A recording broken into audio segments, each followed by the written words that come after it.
Hello everybody, so right now I am at the West Kennet Stone Avenue leading up to Avebury Stone Circle, which is apparently the biggest Neolithic stone circle in the world. So look at the size of these though. I don't even know the history of this avenue leading up to them. Look at that!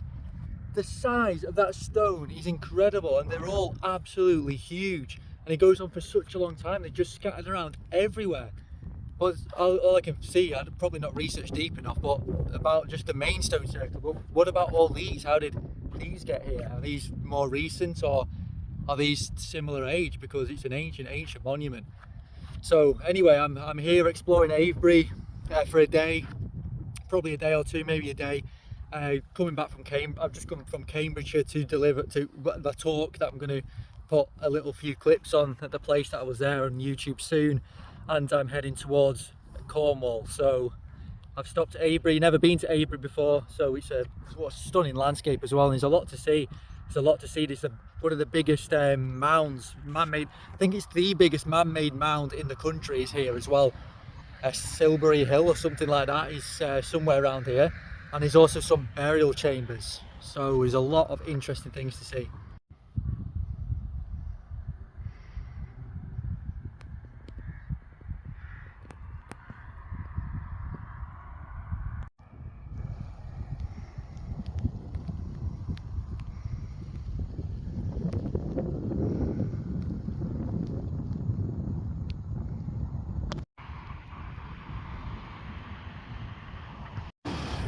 Even just looking at this straight away, I'm seeing water around this already at one point.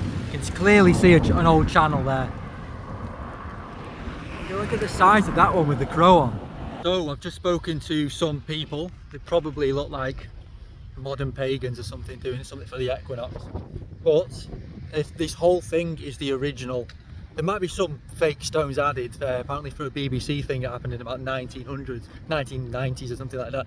But all of these huge stones around me, these ones behind me, all of these, apparently they're original, because it's the henge is like the embankment that goes around it. That's the henge, and this whole area is actually original, and it's apparently, yeah, the biggest stone circle in the world, I think. I'm sure it said. So absolutely incredible. I'll show you these two in a second.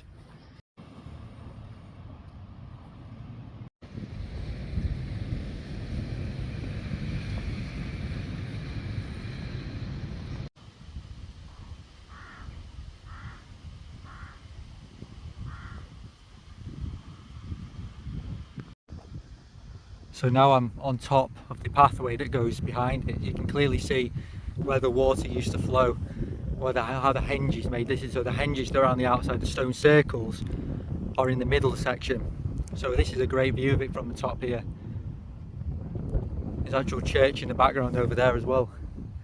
Lovely trees, nice path here. So actually, I didn't actually know it was. I've just googled it just to make certain it was the biggest stone circle in the world. So here we go, Avebury Stone Circle. Everyone goes to Stonehenge. You don't have to pay to come to this one, and yet the stones are still extremely huge, and the whole area is actually bigger than Stonehenge. Actually incredible. Plus the biggest man-made mound I'm going to be seeing soon, today or tomorrow, also around the area.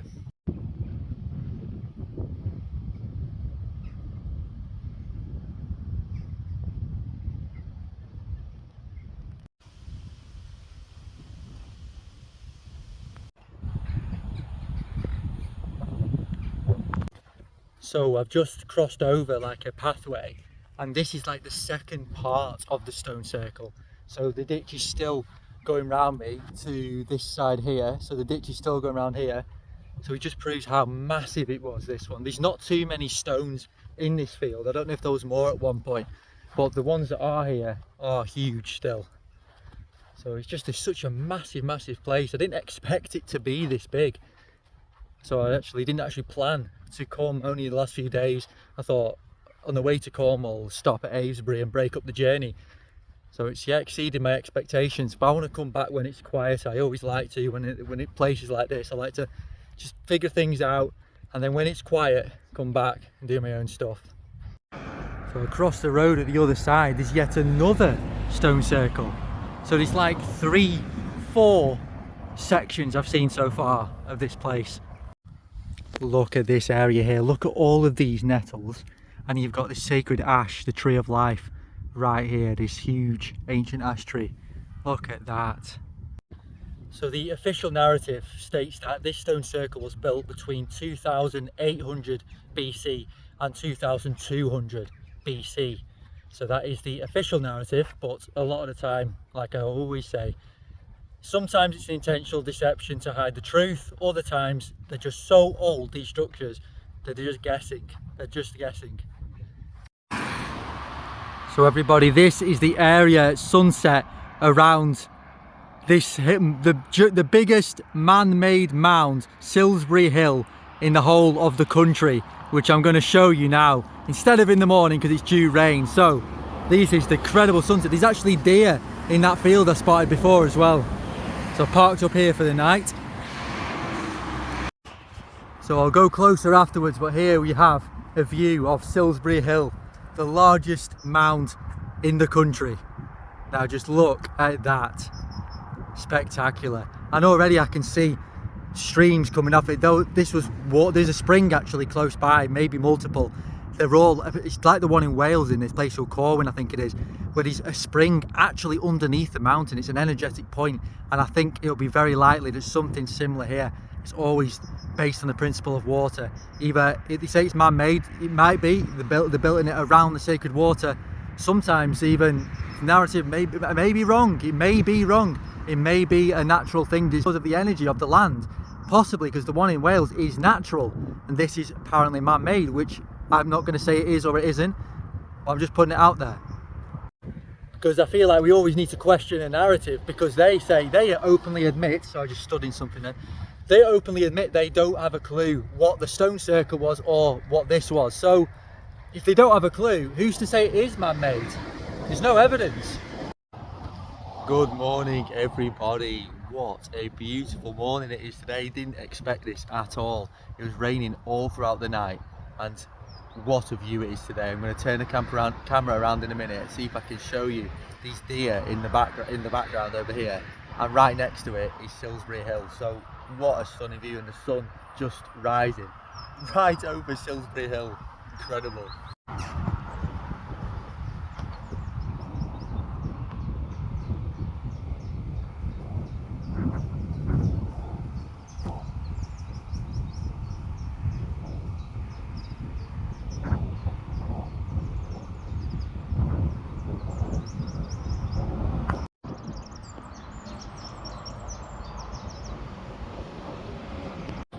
I was just thinking, it was the equinox only a few days ago and it is rising. Well, it's not risen, it rose about an hour ago.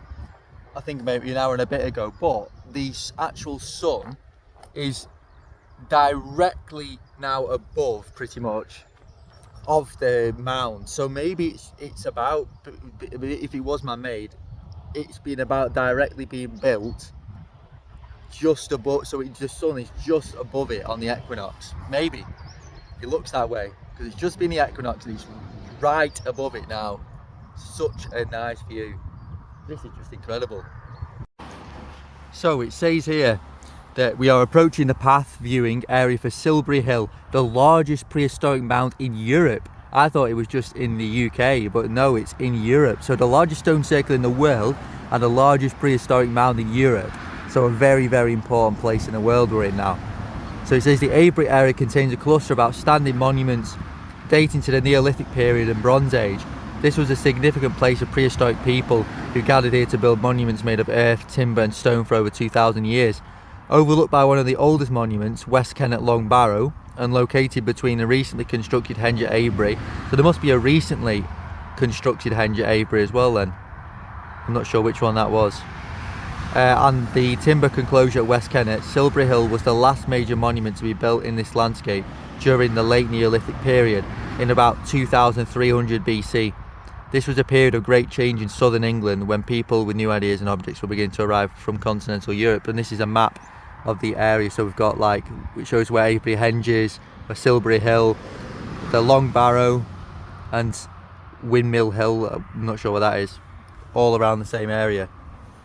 So there's some more information on this board. It says that the monumental mound, which stands at over 30 metres high, was built of chalk dug out by hand from a surrounding ditch. So this is the ditch in front of me here. So that's where the water would have then been running around the location. So it says close to the source of the River Kennet must have been an important place for prehistoric people. And so these how it was filled was here, how it was built. So the mound was not built all at once, it was constructed in a number of stages over 50 to 150 years. At first there was a small gravel mound to which people added dumps of soil, turf, chalk and sarsen stones from different places. And as further chalk and rubble and organic materials were added to the mound, and a massive circular ditch 100 metres in diameter was dug around it. This ditch was backfilled and dug out again at least 4 times. As the mound gradually got bigger, these ditches are now hidden beneath the mound. By about 2300 BC, the final massive chalk mound and its moat-like ditch had been constructed. So I think they're not telling us the story because either they don't know or they're hiding it. But I really strongly believe it was all again to do with the living waters, the springs. I'm almost certain there's going to be a lot of springs around this area, and the ancestors, they saw this as sacred, so very, very sacred, the most sacred of the sacred. And this is why if it was man-made, they would have built it here, and if it was natural, it would have come up the area, the land would have come, you know, like a mountain. These are energy points in the land where mountains are formed. These are living mountains, and this is the same situation. It doesn't really matter if it's man-made or natural, it's to do with water. Regardless, it's to do with living water.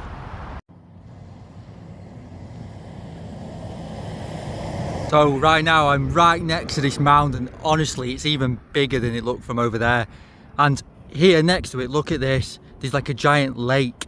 And it's very similar, again, what I've mentioned, the one in Corwin, the one in Wales, where the springs, I'm selling this spring water.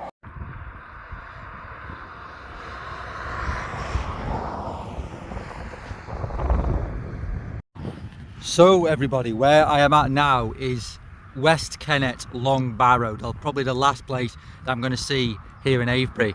So it says, you are now on the approach path, which is this path here, to West Kennet Long Barrow, one of the longest and best preserved early Neolithic barrows in the landscape.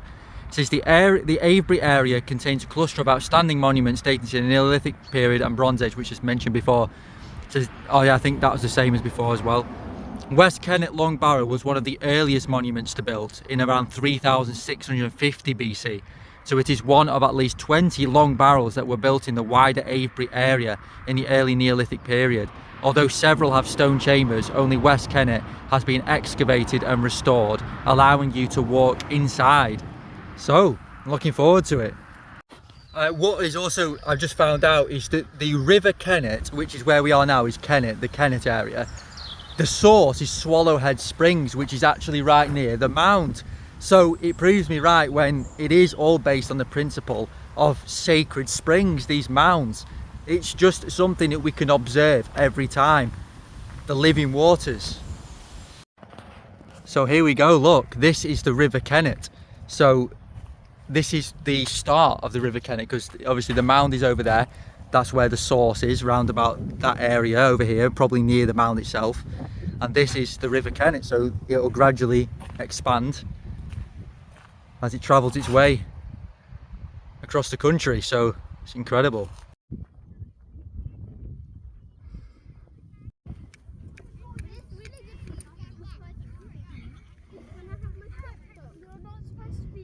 So it's quite busy, as you can see behind me, with school children, which is not always the best thing when you're at a place like this.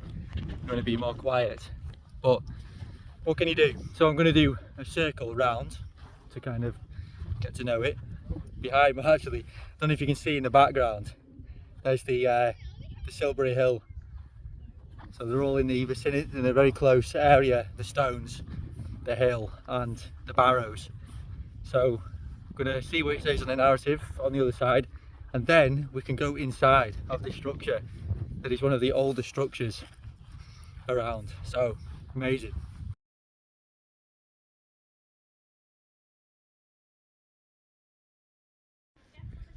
So this is the place, and what a place it is. West Kennet Long Barrow, a sacred place. A lot of people have made offerings all around, crystals, money, roses, because even now, well, I'm going to talk a bit more about that in a minute, but the land, the knowledge of the land and the sacredness is coming back. In fact, it never left. It got forgotten by a lot of people, but it's coming back in the masses now. Places like this were served, they were built for maybe a variety of reasons. The main reason to honour the ancestors and the land.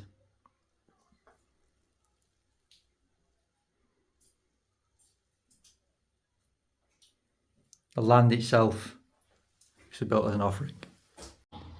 So, as I was saying before, the knowledge of our ancestors, the knowledge of true spirituality, of the truth about the land, the divine wisdom, has never left. It has all been in human consciousness the whole time. It's just been phased out, people have forgotten, but it's all been innate. And this is why right now, with the energies that we have, with the prophecies, with this time now, we are seeing so many people awaken to the truth. We are seeing so many people get diverted off it, and we're seeing so many people still lost. But what is being lost? It's just meaning you're at a different stage of evolution. Everybody feels what it means to be, what truth is at the right time, and the truth is different for everybody. Everyone has their own unique versions of the truth, and spirituality is unique for us all. This is what spirituality is about. It's about being you. It's about being the most authentic version as you can, and having your own practices. This is why we all have to come together as a community and honor our uniqueness. But so many people are coming towards the same knowledge that the land is the greatest teacher, the Mother Earth, the true spirituality that is from the divine source, and it is grounded to the earth, to the Malkut, which is the earth. So it's from the heaven to the earth, and that is what it's all about.